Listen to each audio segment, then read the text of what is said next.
Welcome to the Neuropathy Support Group and Podcast. I'm Chris, and I'm so glad you tuned in. It's my hope with this podcast to help all of us gather information that might help those that need support dealing with this debilitating issue. Hello, and welcome to this podcast. Before we get started, let's get the formalities out of the way with the medical and privacy disclaimer. I am not a doctor or medical professional. The information on this podcast is from personal experiences and is meant for group support. Additionally, the information discussed is not meant to diagnose, treat, or cure any underlying conditions associated with neuropathy. All names here within are private and will not be shared with any outside sources. Please consult your healthcare provider before making any health decisions. If you have medical concerns or an immediate emergency, please contact your doctor or dial 911. Well, hello and welcome to this Monday. I had a great weekend, sort of. My daughter bought me tickets to go see a Broadway play in San Jose, which is about 3 hours away from us.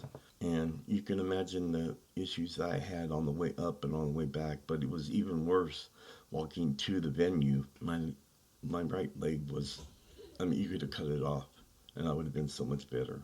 I was in so much pain. I've never felt so much in my life.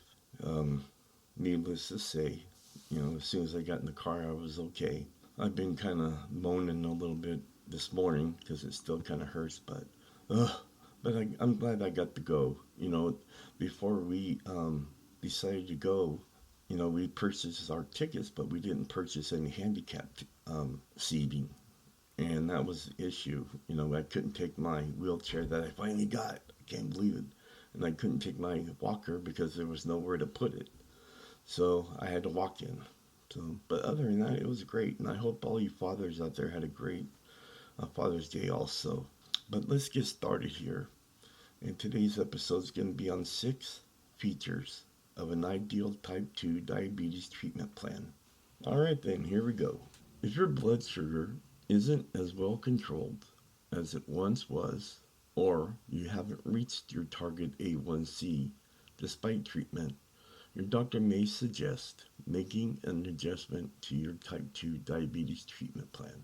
Every person with diabetes is unique, so each treatment plan is individualized. What's best for one person may not be ideal for another. Note, nothing about diabetes is a one-size-fits-all. There are so many different components that go into selecting a plan that's appropriate for one person, such as lifestyle, culture, and financial situation. That said, knowing where you stand and how your overall plan stacks up can be an important predictor of success.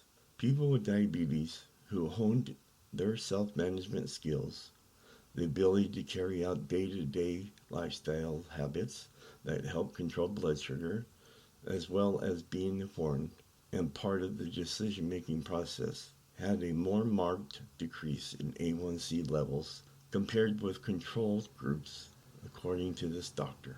It helps to look at the big picture and consider how you and your healthcare team are ensuring your plan works for you and changing it when needed.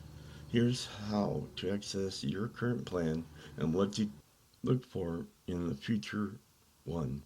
So, number 1, you should feel like you're part of a team. Shared decision making isn't just a buzzword. It's essential in good diabetes plan. Shared decision making is where you have a partnership with the healthcare professionals who are seeing you, and you work together to come up with a plan for your care. A shared approach requires honesty about what's been working for you and what issues, fears, and concerns you may have with the medications and lifestyle recommendations. It's a less authoritative way of interacting with your doctors and helps empower you as a patient. Your provider can then say, these are the medications we have based on your disease and lifestyle. And let's talk about the pros and cons to determine what will be best for you. Number 2, your plan should honor your background. It's a disservice to you if a doctor comes in and tells you that beloved family dishes or food from your culture is bad for you. The doctor says we have to meet patients where they are. If rice is a staple in their diet, for example, we have to think about how we can keep that food in their diet while making sure it doesn't cause a high blood sugar spikes. Same goes for religion. For instance, she notes, the doctor, some patients are focused on the power of prayer to improve their health, and we want to make sure we, as providers, don't minimize what's important to them. We should add it into the overall treatment plan. Number 3, your plan should be individualized. Healthcare providers are experts about the psychology of how medications work, but people are experts on what they feel like they can do or have access or the means to acquire and do. For example, Bidwell might recommend moving toward a whole food plant-based diet. That's the doctor they're talking about. If a patient is currently eating a standard American diet, which includes a lot of meat and processed foods, then there is a lot of work that has to be done to get there. Instead of a blanket recommendation of eating 5 servings of fruits and vegetables a day and consuming whole grains, I'll step back and ask about what they think about diet's role in treating diabetes. When it comes to a lifestyle, the doctor says she might ask a patient to rate themselves on a scale of 0 to 10 in regards to stress management and getting the sleep that they need.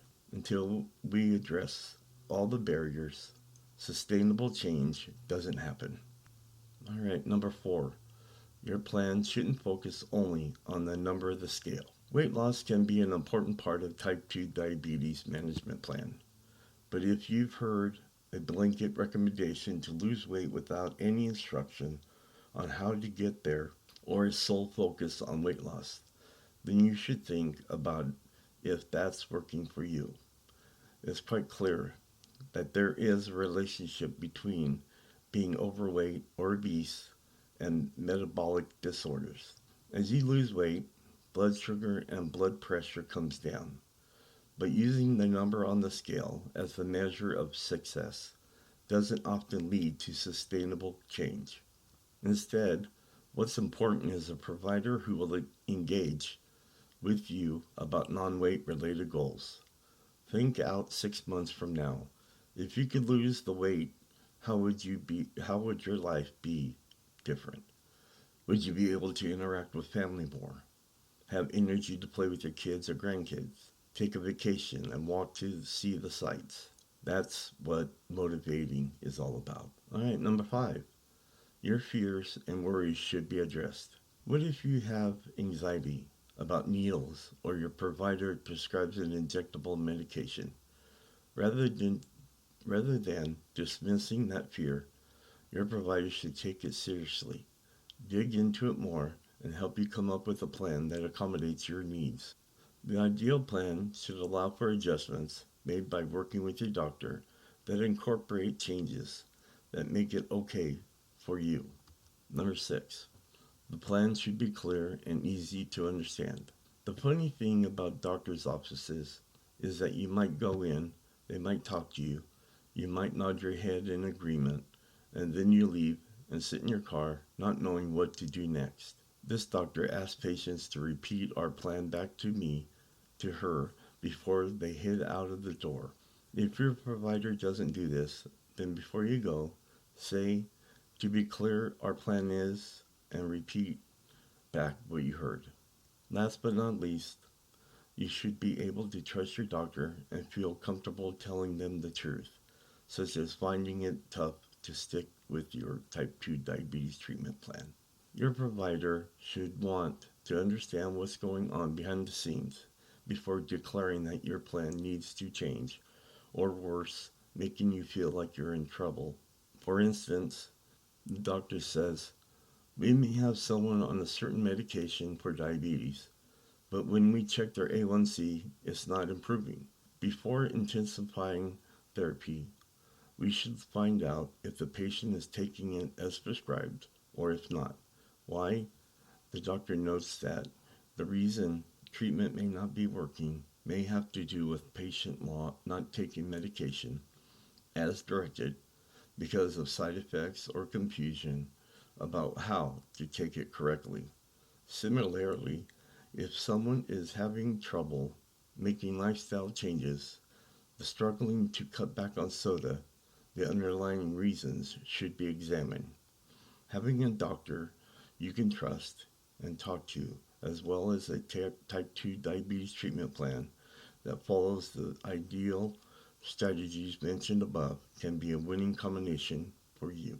So we're only about 10 minutes into this episode, so I want to talk about 7 negative thoughts to avoid if your type 2 diabetes treatment stops working.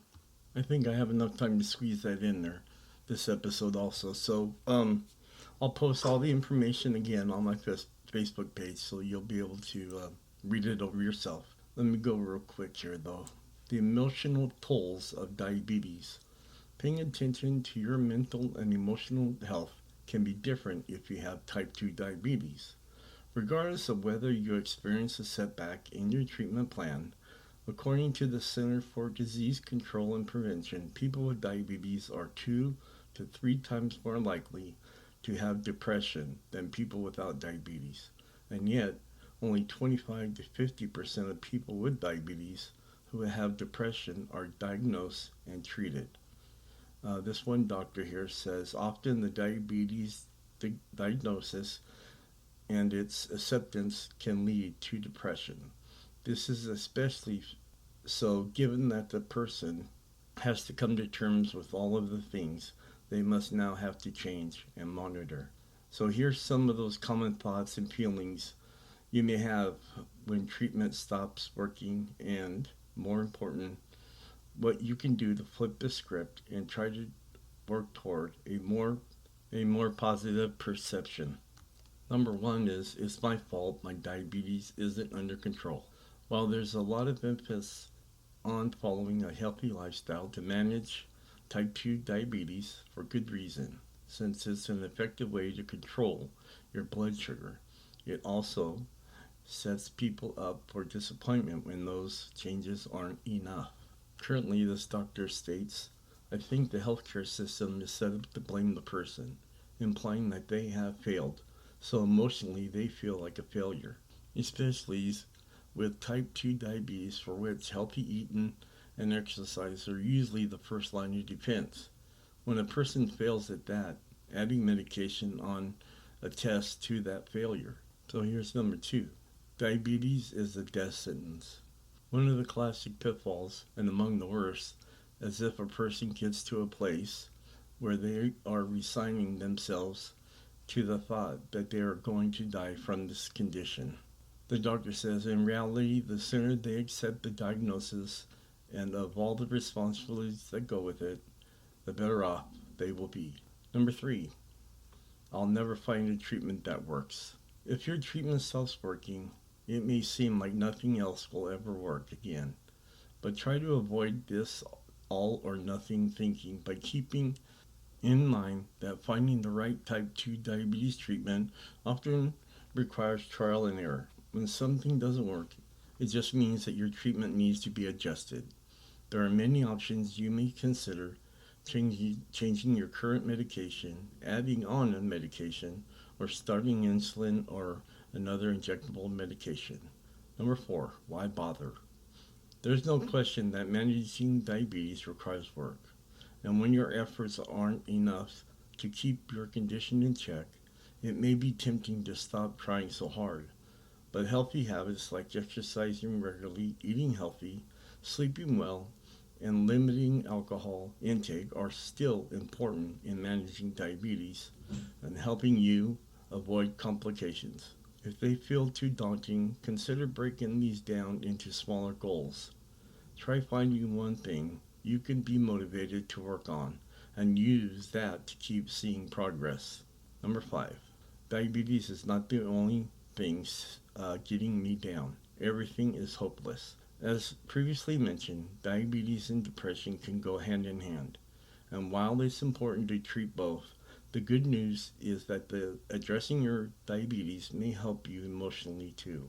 Until a person can get their diabetes under control, the psychotropic medications that I might prescribe to assist them to manage related mental health challenges will not work that well. Number 6. Nobody understands what I'm going through. It can be tough going through challenges with diabetes treatments, especially if your friends and family don't have the condition or their diabetes is in check.